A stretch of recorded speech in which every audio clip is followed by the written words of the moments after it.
Why am I Released Me? You know, I've had these things in my vaults. I've had these wonderful tapes of these incredible songs that I've recorded over the years. And for one reason or another, I couldn't put them on albums. Whether or not it was, let's say the first song is Being Good Isn't Good Enough. Being good isn't good enough. I was going to do it for my Broadway album. And it was going to be the first song of the album. It has a great statement, being good isn't good enough. It's something that I think all performers feel, you know, are they still good enough? And because at that time the record company was kind of against me doing an album of Broadway songs, I decided to ask Stephen Sondheim to write a lyric to putting it together about the music business, and that became the opening song. And somehow this song just got lost till now. And now it's first on this album called Release Me. This time we almost made it to the moon, didn't we, love? I love the song, Didn't We? I remember Klaus Ogerman did this wonderful arrangement, and I loved singing it. When I was out of town, I would sing it. And then I sang it at the Forum, I believe, for George McGovern, a fundraiser. I also sang it on the David Frost Show, which was never released and will be on my new DVD, which is called My Life in Words and Music. And we have permission to put that show on, and I like the way I did it there. But the reason I didn't release it then, didn't we, it's sort of, I needed a couple more takes. We had one take at the end of a session, running out of time. We did one take, and, you know, it wasn't the best I didn't think I could do, but I didn't have time. Listening to it again, I thought, it's not bad. It's pretty good, you know. Willow, weep for me. It's funny. I actually became popular with very strange songs. I mean, people never heard of songs like From the Fantastics at that time, or just they were strange, unknown, really kind of not popular songs. But in 1967, when I made this album called Simply Streisand with simple, well-known standards, it really was one of my least popular albums. But one of the songs, I hired Ray Ellis because I had fallen in love. At 16 years old, I found in like an A&P with records that were on sale for $1.69 kind of thing. There was this album called Lady in Satin, Billie Holiday, and my God, I just loved that album, played it to death, and I saw that Ray Ellis, you know, arranged the songs for her, and I thought, boy, if it's good enough for Billie Holiday, it's sure good enough for me. The point is that we had too many songs on the album or something, or again, I didn't like one note, probably. In that case, even though it has something I would have probably done over again, I think it's okay to, you know, deliver what is. Try to win a friend. Try to win a friend. It was interesting because I had to learn how to play the guitar for A Star Is Born, which, funny enough, I ended up cutting out of the film. A year working, but it's the way I wrote Evergreen, so I'm happy about that. I remember meeting and having Larry Gatlin, come over to my house. It was such a thrill to have him play it, and I loved the way he sang and so forth. So that's been in the can and it was 1970s sometime.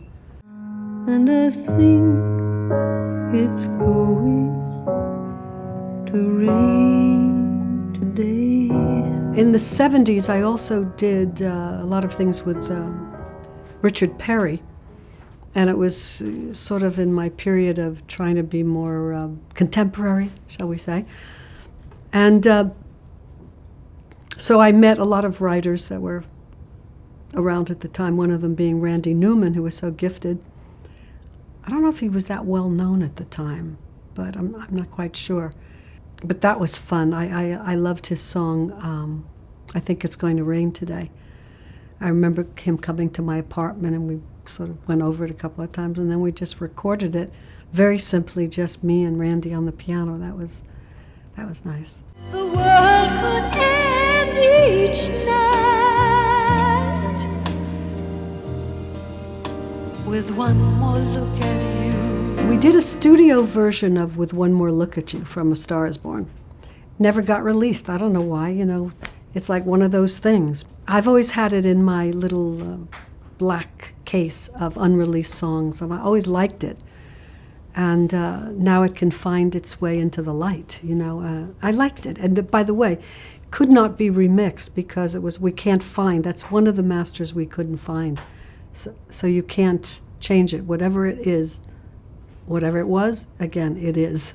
I'm a very bad lip syncer, so I wanted to do the whole movie live. And Phil Ramone had his remote truck, and everywhere we went, I could sing live. As a matter of fact, from A Star Is Born, when I sing the song that I wrote, even Evergreen, I forgot the words. I say the wrong words. I left out a word kind of thing. But the spontaneity, the aliveness, the reality of the moment is so much more important in a sense. So what I did was I asked them to film me close first so I get the performance where it counts. And then I picked the take that I liked best. And then the cameras could go back and do the wider shots. And I just tried to lip sync, but nobody would know the difference. In a far shot, close up, I can't do it because I want to be in the moment, and every moment is slightly different. I'm just bad at it, I'm all alone in a place I've never been. I see a door to a garden and wander in. I heard this song, I think it was called Antigua by Jobim. And I don't know how the hell I got the lyrics. I can't even remember that. Did I ask for them to be written, or were they written? I don't remember that, to tell you the truth. But Peter Matz did the arrangement, and we, again, it was so complex to sing that I was never fully satisfied that I did it good enough. But in listening to it again, it's kind of has its own charm. And such an interesting lyric, as if whoever wrote it was on LSD or something. They were taking some sort of trip. But it was very clever, and here it is in the one take we have. How are things in Glockamora? Is that willow tree still weeping there? I love that song, How Are Things in Glockamora? And again, that was supposed to be for my Back to Broadway album.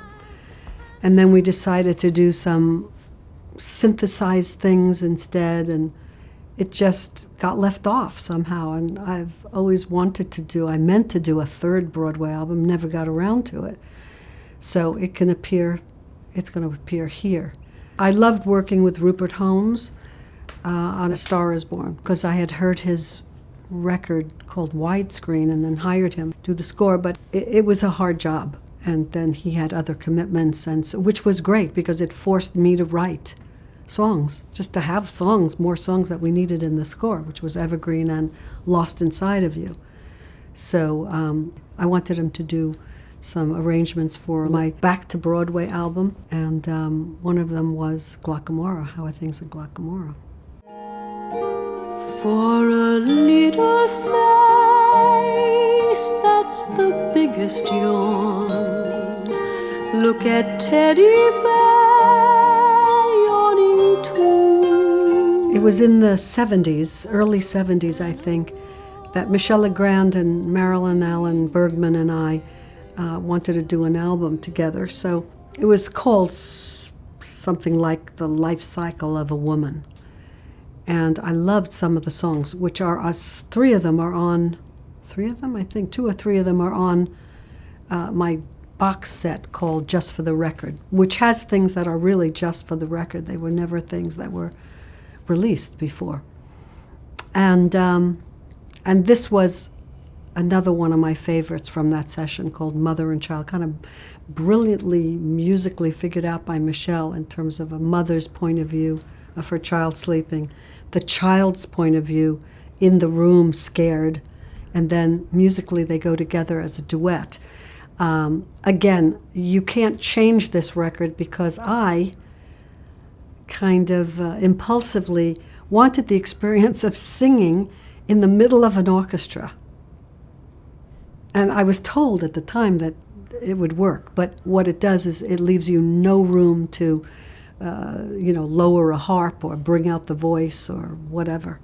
So it is, again, what it is, and it's been in my case for many, many years and in the vault, and it's finally now unreleased me.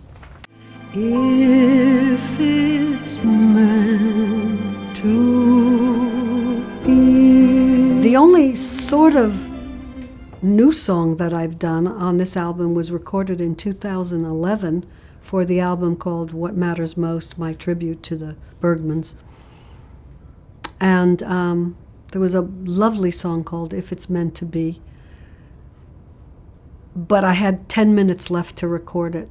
And I had to change some of the orchestration at the moment, and oh my God, and the string section. It was panic time.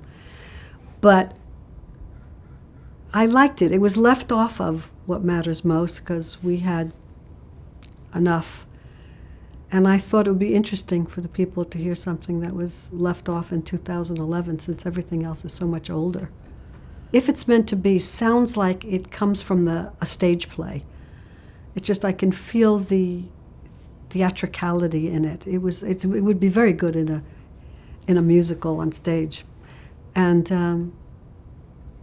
I'm drawn to that kind of song, that tells a little story or has that kind of bittersweet sadness about relationships. When I think of home, I think of a place where there's love overflowing. The last track on the album is called Home from The Wiz. It's a song I recorded it, I think, in the 80s, and, has sat dormant in my vault for a long time, and I'm happy to put it out now. The Tin Man in The Wiz, isn't that amazing, was Tiger Haynes. He was my first guitarist at the Bonsoir when I was 18 years old. And he was fantastic on stage. He had such a theatrical personality and so funny with this big, beautiful grin. He was a great friend to me when I first started to perform at the Bonsoir.